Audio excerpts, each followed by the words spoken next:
Welcome to The Point of View. This is your favorite current affairs show here on Channel 1 Television. On The Point of View, we get the right guests to address the relevant topics by asking them relevant questions that matter to you. Tonight, we're looking at Ghana's IMF story. We are nearly out of the loan they gave us, but there are many, many questions around the newly agreed PCI. What does that really mean? How well did the IMF program serve us? And how sure are we that we're not going to go back hands begging to the IMF again? I have three big names joining me tonight to discuss the issue. Stay with us.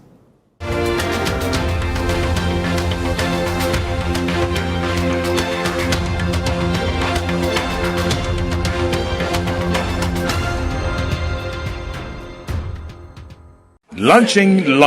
BSc Development Economics at the Ghana Christian University College. Study a job-ready university program, BSc Development Economics at the Ghana Christian University College. Job is ready for graduates who possess degrees and certificates in BSc Development Economics, professional certificate in Theoeconomy, certificate in Theoeconomy with business. Enroll at the Department of Theology and Economics at the Ghana Christian University College, Amrahia, Adenta Dodua Road, Accra. Full bursary is available for BSc Development Economics graduates to study master's program at the State University in South Africa. Enroll now. Take advantage of this opportunity to join elite professionals in economics. Call 0557 351 090 or 0575 633 307 or 030 296 0542. WhatsApp us on 0557 351 090 or you can get in touch online on www.theoeconomy.edu.gh. Powered by the Center for Theology and Economics, CTEC.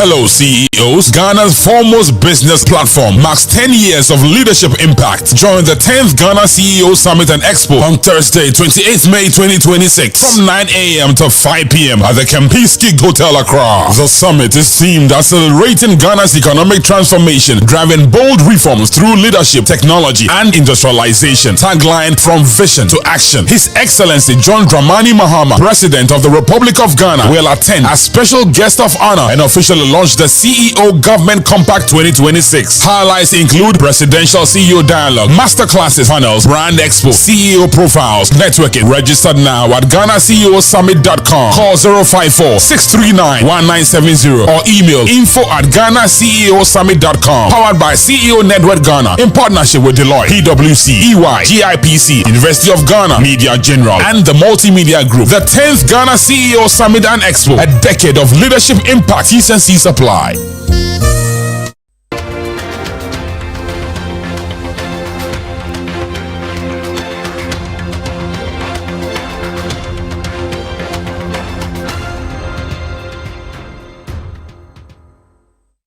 So tonight we reflect on Ghana's 3-year IMF program. The exit is close, but by July this year, we'll be entering what is called the PCI framework. What does that really mean, and what would that do for Ghana's economy? I have three doctors, not medical doctors, but they are all book doctors. So Dr. Richmond Etuahene is an experienced banker and a management consultant. He's joined us in the studio. Doc, thanks for joining us. Thank you very much, sir. We would also be joined later on by ISODEX Dr. Adamu Abile, who have a very interesting position about our relationship with the IMF. We also have Dr. Theo Champong, who is the technical advisor at the Ministry of Finance. I'll start with two articles. Dr. Theo Champong has written an article on the 4 crucial advantages of the IMF PCI to Ghana's progress.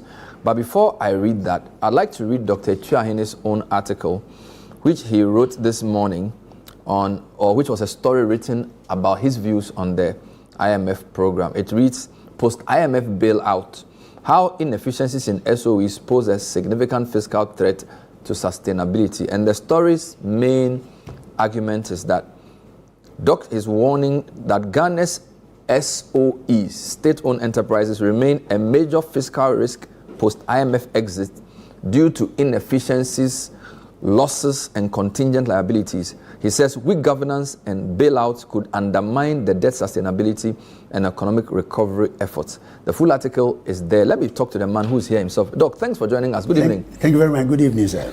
You've been busy this season. Bank of Ghana issues now, even in fact, I think this week they are doing MPC. and then on Friday the IMF program ended. How exciting are these times for a banker stroke economist like you? It's been quite challenging because you need to get your data and facts and figures right. So all the time you're kept on toes going to figures, the IMF data, World Bank data, the Ministry of Finance data, and the Bank of Ghana data. So it has been quite challenging, but it is also enjoyable because it always opens space for you to think far beyond that what you know. So I believe, although it's challenging, it's quite exciting for me. We went for an IMF program in 2023 after the crisis of 2022. So we've done 3 years. What is your assessment of the success of the program? Thank you very much. I think looking at where we started, 2022, 2023, I mean, it was terrible as far as inflation was concerned. The fiscal deficit was about 7.9% of the GDP. And also the currency was depreciating like Usain Bolt. I mean, if you look at all these variables and the trade balances, I mean, at that time, our reserves, one time it was 1.7 billion, just covering a month's import. So if you look at the program, what it has done for us, it has helped us to shape us. At least we have had inflation down. We have the reserves of 14.5 billion covering 5.8 months imports. We have the currency stability and we have the reserves. And also the fiscal consolidation. Although we haven't been able to do much, we haven't done very well in the reforms, the social SOE reforms, although we've started. And I believe that we are on this right trajectory. And it is good beginning to go into actually the economic growth that it's said to be.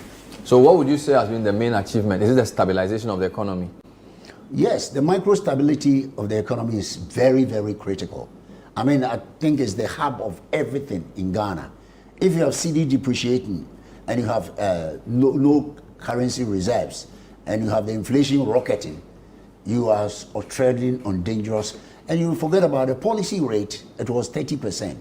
Today, we can even say that although it's high, it's about 14%, which makes lending to the private sector a bit cheaper. So for me, using these criteria and variables, I think we are in the right trajectory. And I think we would say we have done averagely good. The big question that is being asked is whether this will be our last program. We've been to IMF 17 times. And even before we went, people said, if some structural things don't change, it will not be the last. First, have you seen enough from this administration to suggest we've learned lessons from the past? That's my first question.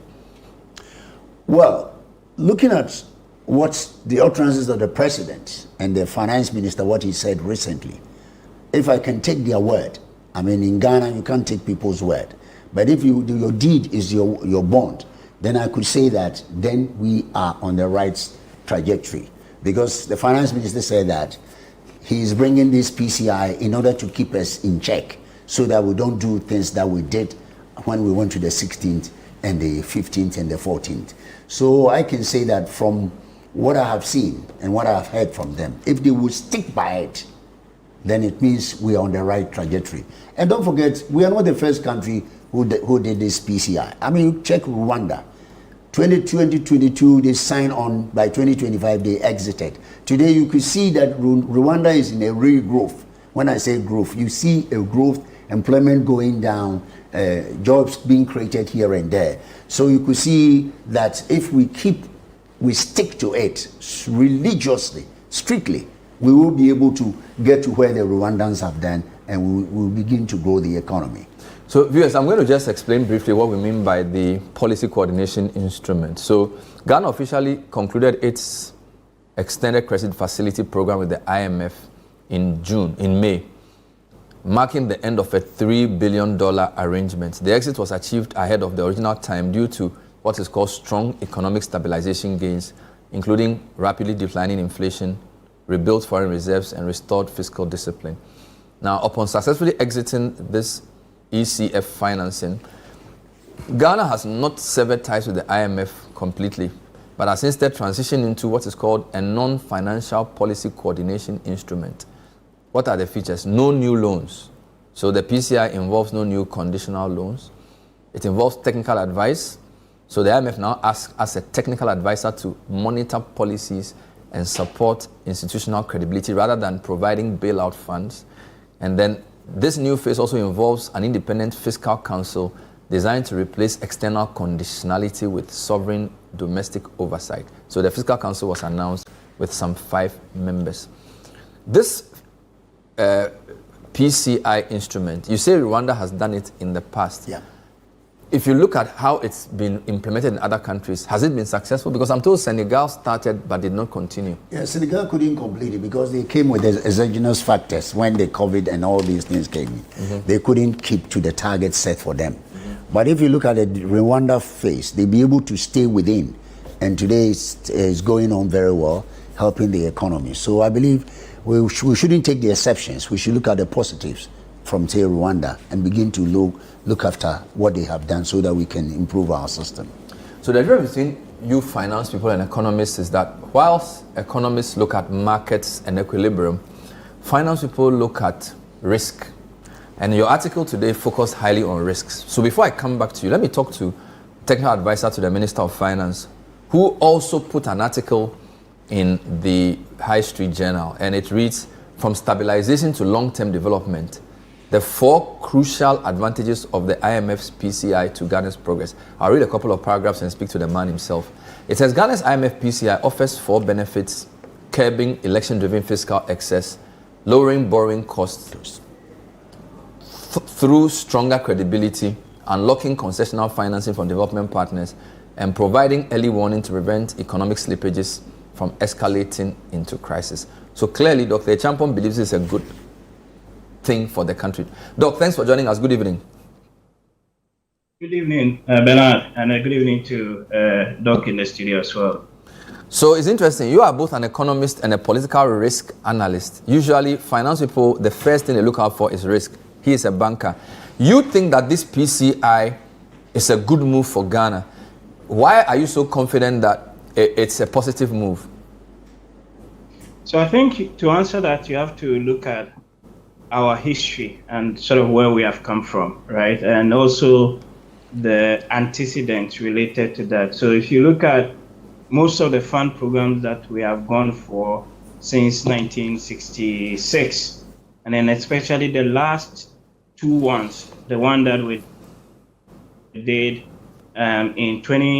the one that ended in 2019, and then the most recent one. If you go back, the 2019 program when we were ending, some of the views that were expressed at the time was that even if you didn't need money per se from the fund, you still need some sort of policy anchor and some sort of external visibility to just put or tide you over when it comes to some of those election-related pressures and spending and all those other things.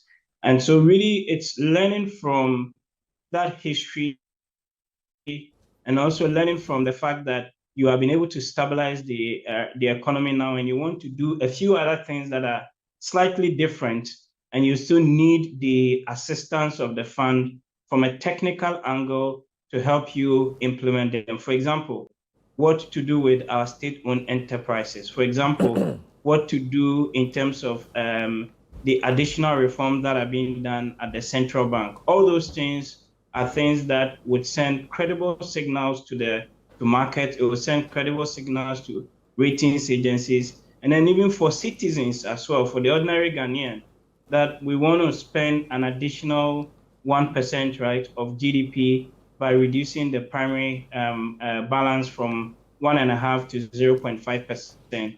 That creates potentially more money to be used for developmental spending.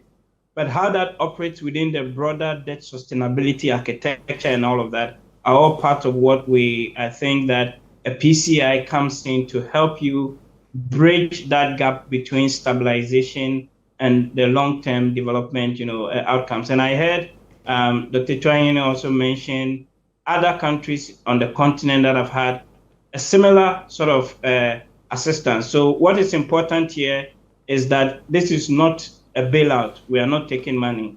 It is also not a program. It is actually a technical assistance. So you've got some things that you now need to do to try and deepen and ensure that those reforms actually benefit your people.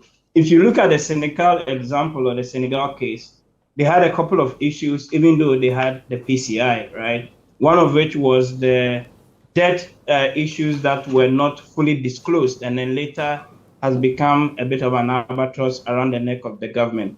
But if you look at Rwanda, they had the PCI, but they even added what you call an RSF on top of it, the Rapid Support Fund. And that allowed them to meet some other priority spending within the climate space. And then Cape Verde also actually had a CPI recently from 2019 to 2021. And again, if you look at the reforms that they did there, especially when it comes to their state-owned enterprises, which is one of the big issues that we have here in Ghana, the results have actually largely been positive. So we're quite clear that yes, you have had the crisis, you've had some stability, but you need some sort of policy anchor around which you deploy your reforms going forward.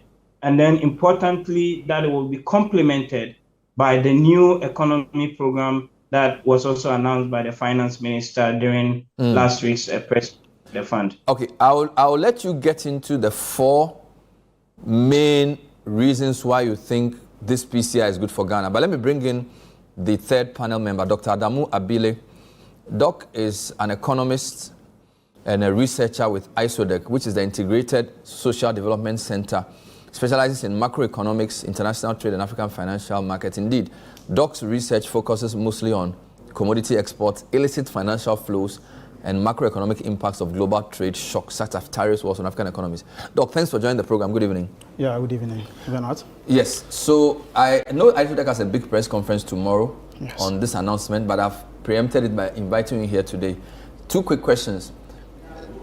How does ISODEC assess the 3-year economic program we went through with the IMF, where 2022 we started, we finished ahead of schedule, and things look to have stabilized? What is the organization's view on the program? Yeah, thank you very much, Bernard, and thank you for inviting us to share our views on this particular matter. So the program that Ghana entered with the IMF, Ghana is not new to the IMF. We have entered several programs, and normally when we come out, we have to enter into another one because of this kind of overspending and fiscal indiscipline. So ISODEC is of the view that the IMF program is not necessarily the one that delivered the economic outcomes that we are seeing. It is because of the government's own realization that when we mobilize internal resources, especially in the extractive sector, gold management, it will help us to be able to manage our forex position in order to stabilize our economy, because you know that our economy is import driven. So anytime we are able to have enough forex and we are able to stabilize the forex market, essentially you see that there will be some form of tranquility. But it's not necessarily the structural transformation of our economy. Like, we want to move away from import dependency to make sure that we add value. We also create value within our economy, our country. So essentially, our view is that it's not necessarily the IMF program that brought us here. If you look at the IMF programs that we have entered before, maybe the first 17 IMF programs, you can easily use it as a natural experiment to show that what the outcomes that we have seen within the last 3 years are not necessarily driven by the IMF, but is because of our own internal discipline with regards to our own natural resource management. So this is our But do you position. discount the role of the 3 billion? They released chunks of money in the 3-year cycle, and the government did benefit. It did give you some budget support, and it give you some fiscal space to do some things. You can't discount that, can you? No, not at all. Not at all. We are not discounting the money that the IMF has given us, but you know that our forex demand far exceeds the monies that the IMF disbursed to us in trenches. So essentially, it is based on our own macroeconomic resource mobilization. I mean, the country's own goal, the goal board. That is why we are seeing the economic outcomes that we are seeing. No one can discount that if the IMF disbursements will help us to soar our forex. There's no doubt about that. But it wouldn't have delivered the outcomes that we have seen but for the gold board. This is the view of ISODEC on this matter. Now that we are done, we finished ahead of schedule. Yes. The Minister of Finance announced a policy coordination instrument. Dr. Yes. Theo Champong has listed 4 reasons. He's going to explain the 4 reasons why he thinks we need to do this. Yes. He talks about a buffer against political spending pressure. Yes. He talks about lowering borrowing cost and restored credibility. Okay. Unlocking concessional financing and an early warning system for economic risks. Okay. These are quite noble objectives. Yeah, on the face of it, it sounds very interesting. And this is precisely the reason why ISODEC has a problem.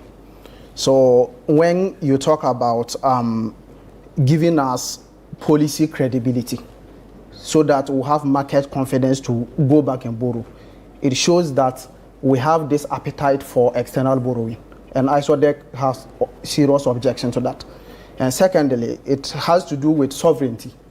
We trying to outsource our policy sovereignty to essentially Washington is what ISODEC take a serious objection to it, because we believe that it is anchored on the assumption that we lack the capacity to manage our own macroeconomic affairs, and we disagree.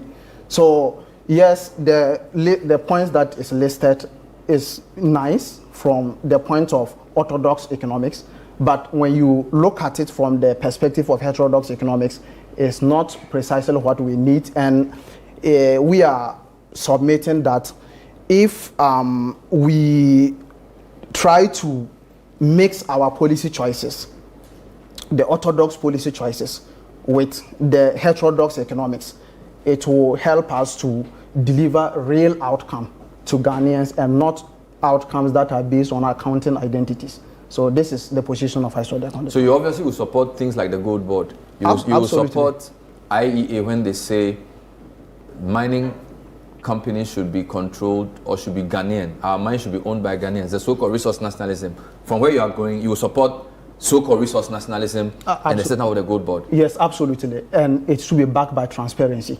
So when you look at the IMF programs, it is because there are some arguments in the media space that seeks to suggest that we lack the transparency, and that is why we need IMF to come in and all that. But that is, for me, an indictment on our political leadership and how we ourselves can manage our economic affairs, and we take strong objection to that. Yeah. Let me take Theo's response to this, and I bring Richmond in. So Theo, the points you list, which you are yet to elaborate, they seem like, particularly the first point, okay? I mean, a buffer against political spending pressure. The president has spoken about this, finance minister has spoken about this, fiscal council has been set up. So why do you need a PCI to be a buffer against spending pressure? If you are serious as economic managers, you don't need anybody to tell you that you need to rein in your expenditure because your deficit is high. Yeah, but the point also is that we've been trying these things in the past and some of it have not fully worked, right? So what I'm basically trying to say is that you need to have done and do these things anyway, which is the most important point. What this is coming to do is an additional layer to complement the very things that you should have been doing, because you look at what sends us to the fund every now and then, and the history of this is very clear. It comes down to external shocks or factors, and then number 2, the internal economic mismanagement, right, which compounds it. And what is also very clear is that when those shocks come and you don't have enough buffers to be able to withstand them, then things can cascade quite easily in that sense. So really what this is trying to do is that you've gone through a very, very difficult process over the last 2-3 years of this adjustment, which per some of the analysis that I have done is of comparable magnitude to even the 1980s structural adjustment days, right?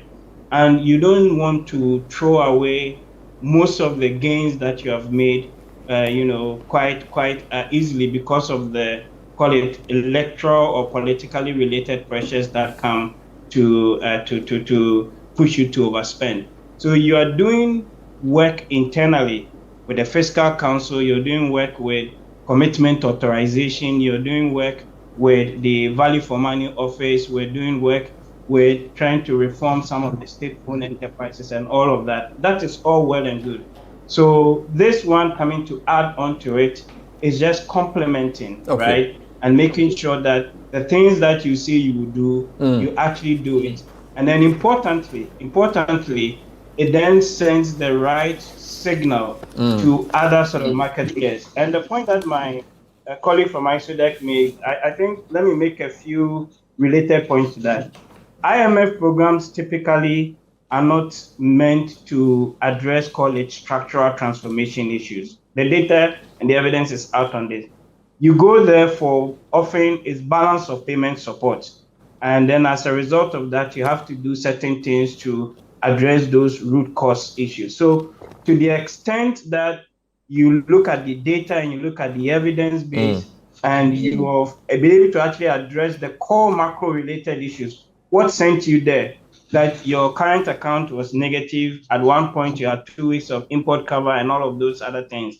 That is only meant to address those medium-term issues. What you need to do more long-term is the structural transformation bit. And that one is not typically a fund-related, right, activity, although in the last 10 years, they've tried to pivot, right, towards that. So a lot of the discussion needs to be put, my view, in the right, context. Right. In the right context really being where we have come from and then where we seek to do, where we seek to get to. And where we seek to get to and the reforms that need to be done underpinning that really is about the new economy program. That is where you are actually spending to bring down poverty and inequality and create jobs, right, as a result.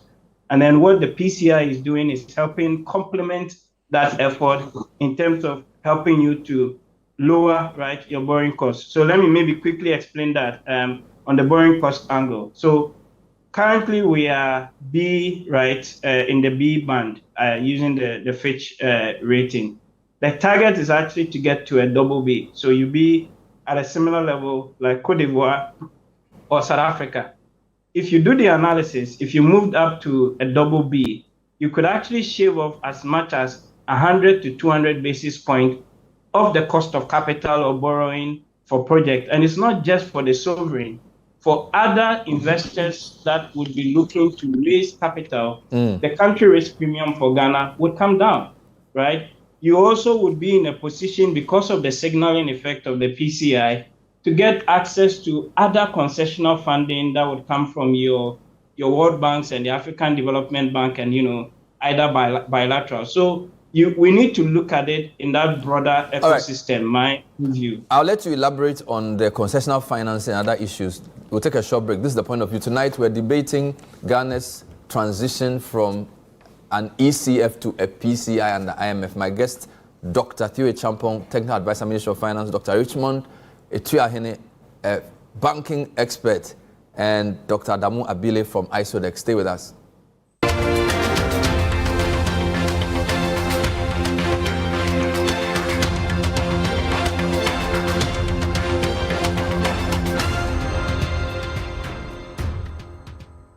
Do you want a healthy smile? Good morning, Raquel. Fresh brewed coffee for you. Oh, thank you, Dr. Maya. Oh, you're welcome. But, coffee, tea, red wine, those things cause so much stain on our teeth. But I like to tell my patients that cosmetic whitening is a great, safe, effective way to brighten your teeth, like 4 to 6 shades lighter. So it's important to come in to get an assessment on your teeth to make sure you're a good candidate for whitening, because we want to make sure you have a good foundation. Yes, I definitely agree. Like you said, and it could be done right here at Bethel Dental. Also like to make sure patients realize you need to get your whitening done by a licensed dentist or a dental hygienist. So that way you can make sure you're getting the correct product It's safe, you don't get any burning on your gums, you don't get any sensitivity with your teeth. So those things are super important when you're looking for a place to whiten. Yes, so why wait? Schedule your appointment today. Healthy smile. Turn up your sound experience with the We Hear speakers by Lovi. From the sleek We Hear 1 to the powerful We Hear 2. And now the premium We Hear Pro. Fully endorsed by Kylian Mbappe. This is not just a speaker. It's a flexible, high-performance outdoor Bluetooth speaker built to bring your music to life anywhere. With up to 100 watts of music power, you get bold, immersive sound wherever you go. All available in stylish standout colors. Now the good news. From April 20th to May 20th, grab yours at a special discounted price. The We Hear 1 now at 400 Ghana cedis. The We Hear 2 at 900 Ghana cedis. And the premium We Hear Pro now at 3,800 Ghana cedis. Don't miss out. Call 020-195-7739 or pick up at the Atlantic Towers. You can also grab yours at Orange FM Kumasi, Plus FM or 3 Music TV in Accra. Number 12 Afunya Street at Belengpe. Don't miss out on this special discounted offer. It's the We Hear promo powered by Lovi. We Hear, feel the power, hear the difference. My line of work, a confident smile is everything. Kale Charcoal Toothpaste keeps me on top of my game and ensures my smile is always radiant and bright. With the tiring nature of my job, we spend several hours under the scorching sun. To keep our teeth white and our breath fresh all the time, we use none other than Kale Charcoal Toothpaste. Kale Charcoal Toothpaste. You're on a Kessie and in a kit one. Samayo Kendini, who be here, Semetra Sapapadia to Amame Manfo, Kale Charcoal's natural ingredients, and a bomb is so by a man is swing, Nesasu Mama Hotoso, a will beg you. Kale Charcoal Toothpaste. Choose Kale Charcoal Toothpaste for anti-cavity, whiter teeth, and fresher breath all day. Available in 80 gram and 150 gram. Grab yours today. Kale, happy smile. This advert is FDA approved.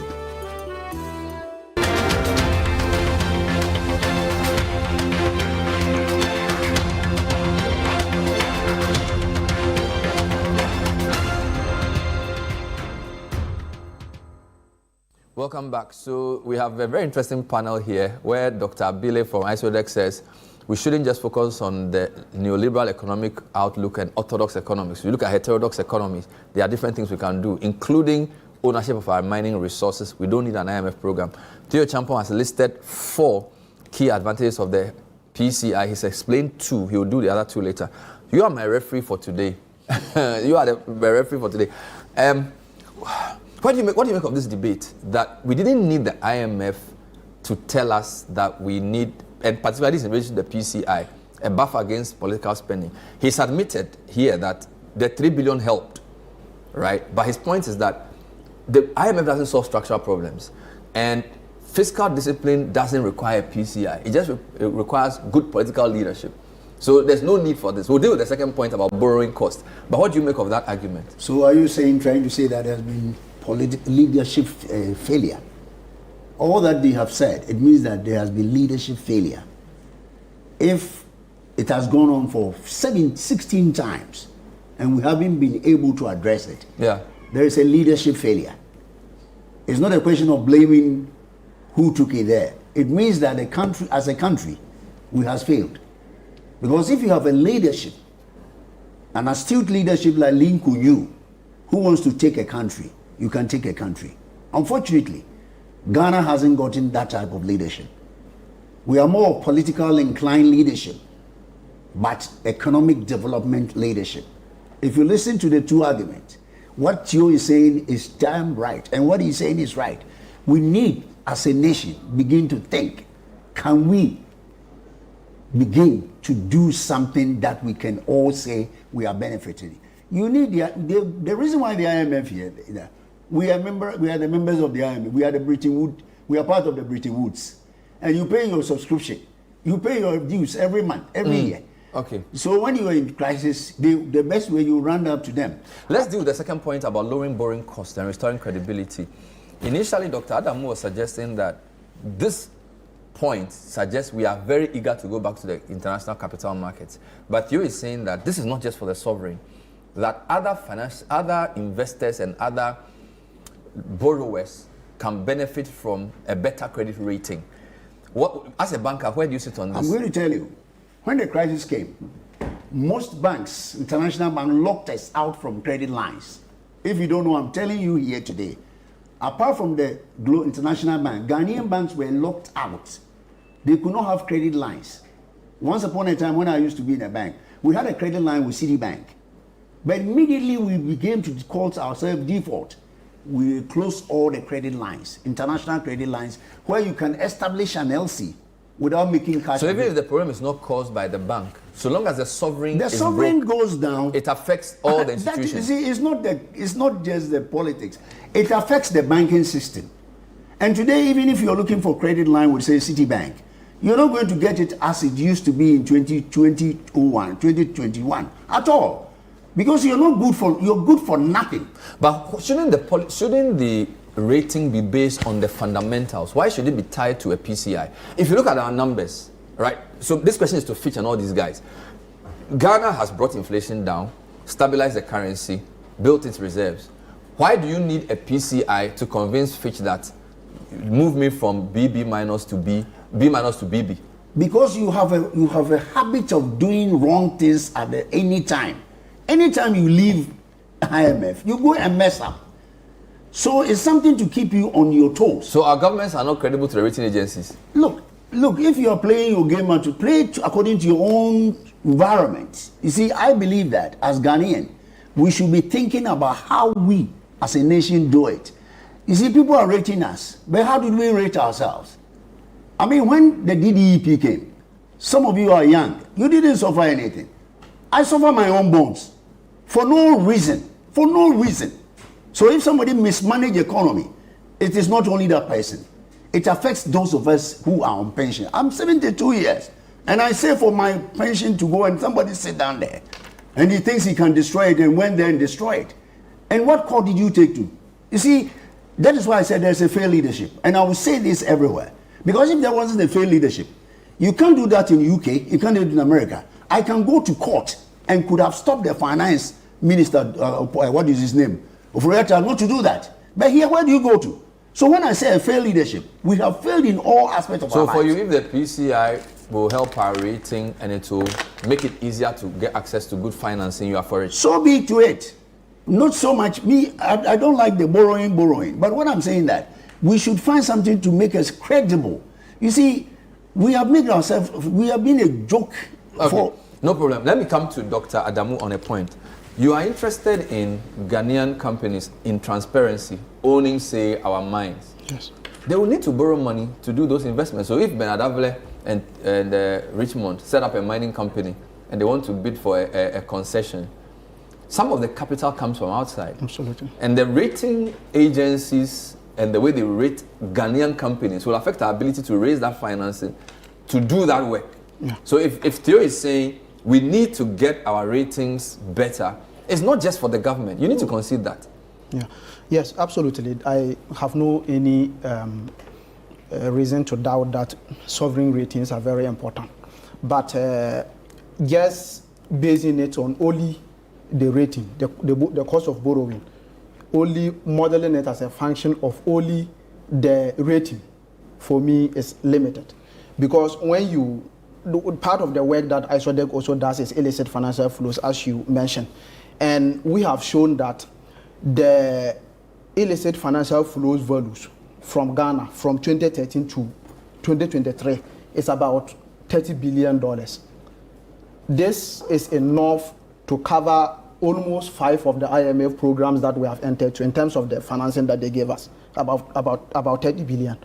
And we have gone further to do analysis to show that the country risk premium is dependent on the amount of capital flight. It's also connected to capital flight from African countries. We have done that work also, and we show that it is positively related and significant as well. So yes, it's good if IMF is able to give us this borrowing credential so that international bodies will trust us to give us money. How about we also trying to plug the leakage of illicit financial flows to make sure that our institutions are also credible, and which also drive the rating agencies to rate our institutions? What about that one as well? So yes, it's fine when they argue that we should go for IMF blessing to ensure that we have good ratings. That is fine. And we think that the illicit financial flows angle must also be looked at as well. And when we do that, we are able to even raise money domestically. And also self-serve cooperation is also very important, that we can also get financing. Why not? So I don't think that it's only when we enhance our ratings that we can get monies from outside for corporate investment into our mines. But in the short term, IFFs are much more difficult to rein in than it is to get your rating agency numbers up, right? Yeah, absolutely. So that is the difficult work we have to do. And nobody can get economic development on a silver platter. We have to do it. And when you look at the developed world, we've shown that there are some entities, we call them shadow banks, and we show that there's a high positive correlation. There are conduits through which illicit financial flow from West Africa to these entities. And so these organizations, GFI, they are there, and we collaborated with them to actually work on measurement of Ghanaian illicit financial flows. And they are ready to help us. The customs, the borders, they are ready to help us to make sure that we make things transparent, to be able to curb, because these illicit financial flows are trade-based misinvoicing. There are gaps in trade reporting, and we can do it. I'm sure we can do it. So why don't we focus on tackling the elephant in the room? We want to go and borrow money from the international credit market when the money is leaving. And let me also mention one point about this phenomenon of revolvement, where it is shown that when any $1 that is borrowed into Africa, 70 cents leaves in the form of illicit financial flow. What about that? So what are we doing about that when the difference between the inflows of foreign exchange and that is flowing is very significant? What are we doing about that? All right. Yeah. I need to take a quick break and come back in studio to bring the two others in. I know you are busy, you are eager to talk, but I need to pay my bills. Point of view tonight is looking at the transition from an ECF into a PCI with 3 doctors. They are not medical doctors, but they are doctors of finance, money, economics, and also of banking. Stay with us.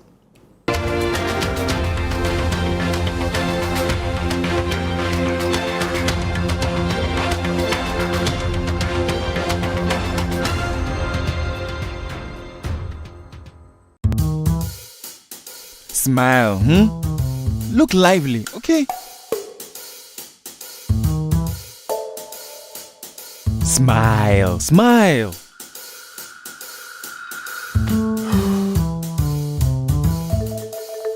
Is the money too small? A bad stomach ruins your day. Don't let it. Take Gastron, your most effective antacid, for the relief of symptoms of peptic ulcer, heartburn, gas pain, flatulence, and indigestion. Hey guys, what are you waiting for? Let's go, let's go. Mwah. Can you bring down the smile small? Gastron, effective relief from stomach discomfort. Manufactured and distributed by NS Chemist Limited. This advertisement has been vetted. Turn up your sound experience with the We Hear speakers by Lovi. From the sleek We Hear 1 to the powerful We Hear 2. And now the premium We Hear Pro. Fully endorsed by Kylian Mbappe. This is not just a speaker, it's a flexible, high-performance outdoor Bluetooth speaker built to bring your music to life anywhere. With up to 100 watts of music power, you get bold, immersive sound wherever you go. All available in stylish standout colors. Now the good news. From April 20th to May 20th, grab yours at a special discounted price. The We Hear 1 now at 400 Ghana cedis. The We Hear 2 at 900 Ghana cedis. And the premium We Hear Pro now at 3,800 Ghana cedis. Don't miss out. Call 020-195-7739 or pick up at the Atlantic Towers. You can also grab yours at Orange FM Kumasi, Plus FM, or 3 Music TV in Accra. Number 12 of Funya Junior Street at Belengpe. Don't miss out on this special discounted offer. It's the We Here promo powered by Lovi. We Here, feel the power, hear the difference.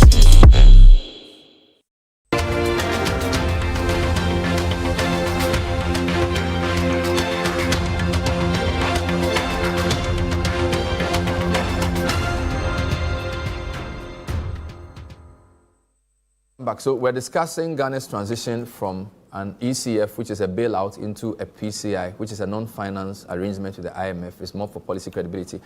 Dr. Etiuahene, your article today spoke about the risk posed by SOEs. So for you, PCI may be good, but if we don't deal with the elephant in the room for you is state-owned enterprises. Can you elaborate? Before I go there, I want to add something to what he said. In the fund statement they made, they said, call for stronger corruption reforms. What deals with, the IMF said it, which is dealing with the thing that he has been saying. Because we sit in this country and we have trade-based money laundering over 40 billion. So this is what the IMF is trying to say, that it is not just putting figures there, but let us work assiduously to look at the corruption in this country. And it's very, very important the IMF has made that statement, because they see it as an elephant in Ghana. Now let us go to the SOEs. The SOEs are making losses. Some of them are making huge losses. And any losses from the SOE translating into the fiscal imbalance and the public sector debt. It's simple equation. And let me give you a typical example. I was surprised this afternoon. I read somewhere buying 100 buses for street transport. For me, if I have a more way, there's no way I'll buy street transport, and GIHOC and all those people should be in the private sector. Why do we spend money on them? If you're spending even money on electricity, that is why IMF is saying that. Let us look at the private-public PPP. Yes, because you see, there are certain things that is going on. And because we came from 1957, that background, we need to shape. And I'm going to tell you something. I studied in England in 1978 in school university.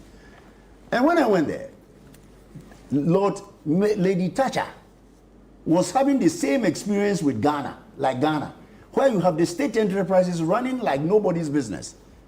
And Maggie came in, Mrs. Margaret Thatcher came in and said, no way, we need to change the focus.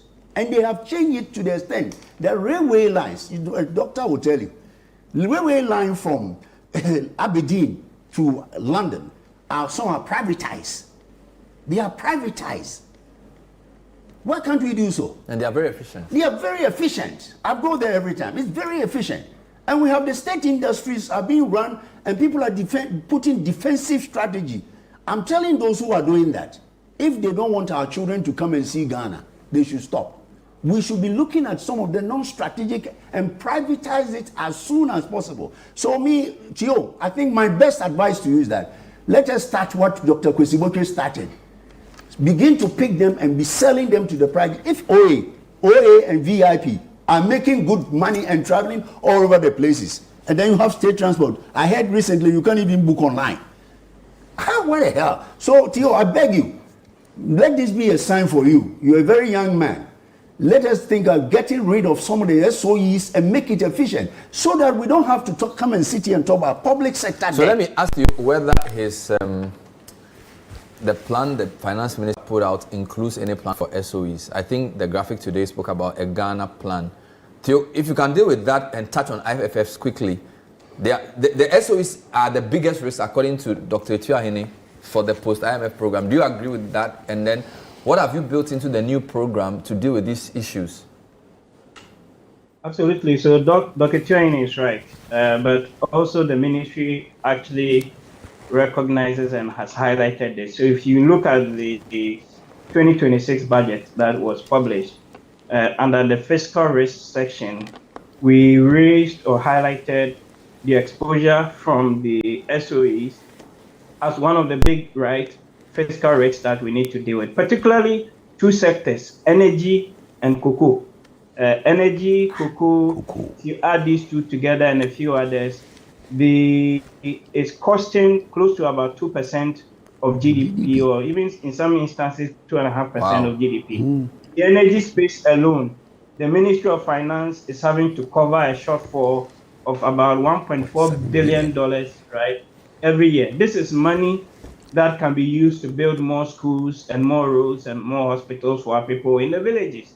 And the reform of the SOEs is a core part of both the PCI and also some of the other programs that the government is implementing. So if you look at the PCI and the statement that the fund actually made, there are 5 areas that the PCI will target. The third area is on strengthening fiscal transparency and governance, particularly for state-owned enterprises. And then it goes further to raise or highlight the pressures that we get from energy and cocoa, and especially from energy with the ECG issues and the need to work assiduously on the private sector participation within the distribution leg of the value chain. The cabinet is already approved the PSP a couple of months back.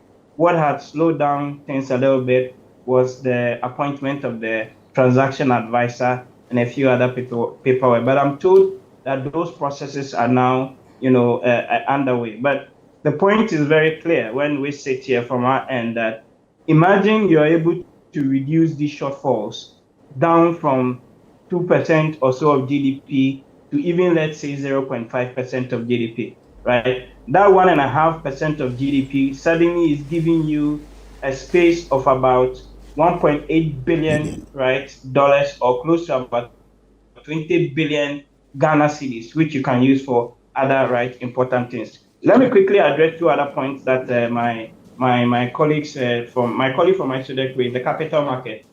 The ministry and the minister and the government has made this very clear. We are not in a rush to go to the capital market at all. So let not anybody be under the impression that the reason why we are doing this PCI is because we want to go back to the capital market. Far from that. In fact, you are getting more. Last year, the gold board and the gold-related trades brought in excess of $10 billion. If you are going to the capital market to borrow, even a typical Eurobond, you may get what? Maybe $2-3 billion, something like that. So it's still not enough really to even meet your reserve, right, requirements and then your FX requirements you need to keep the CD stable.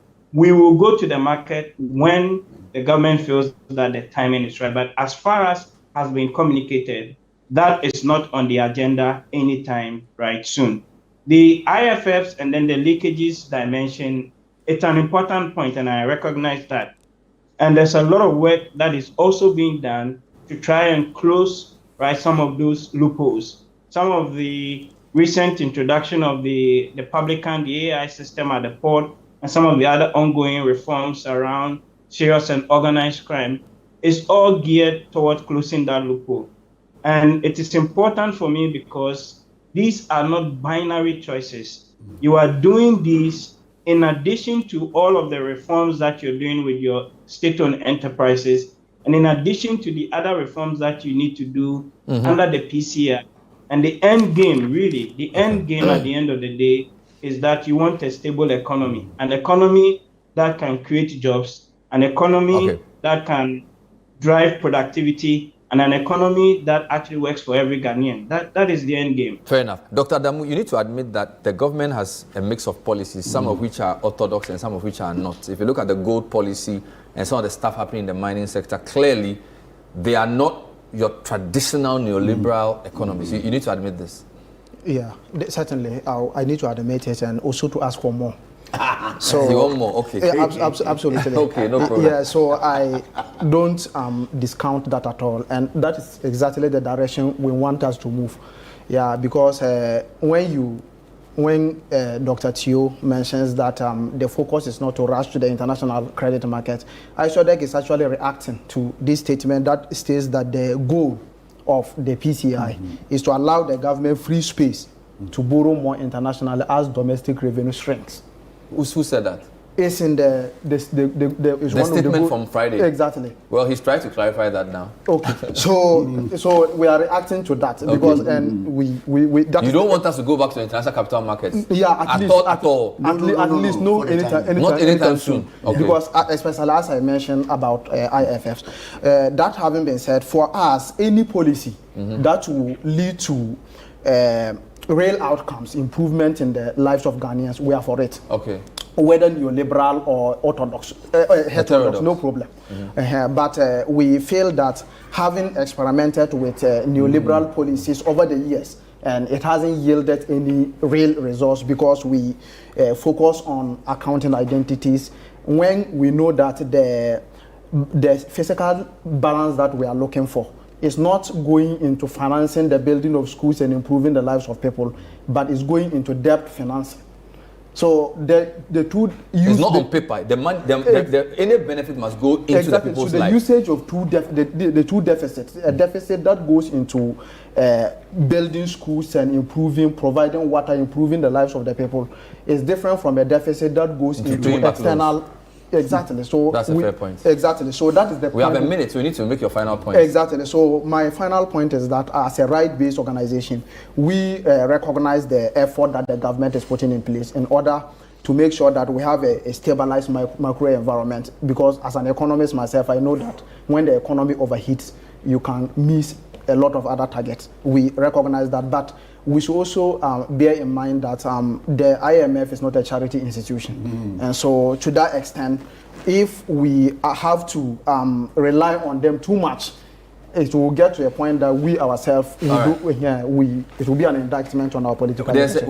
I wish we had more time, but we have to end here. It was a good landing point. We've been listening to Dr. Adamu Abile from ISODEC, Dr. Richmond Etuahene, who is a banking consultant and also corporate governance expert, Dr. Theo Champong, who is an economist and political risk analyst working at the Ministry of Finance as a technical advisor. Thank you, gentlemen, for being on the program. Thank you very much. We'll monitor the rollout of the PCI and do another program on it as and when it becomes necessary. My name is Ben Adable. We'll see you next time. Bye-bye. Bye.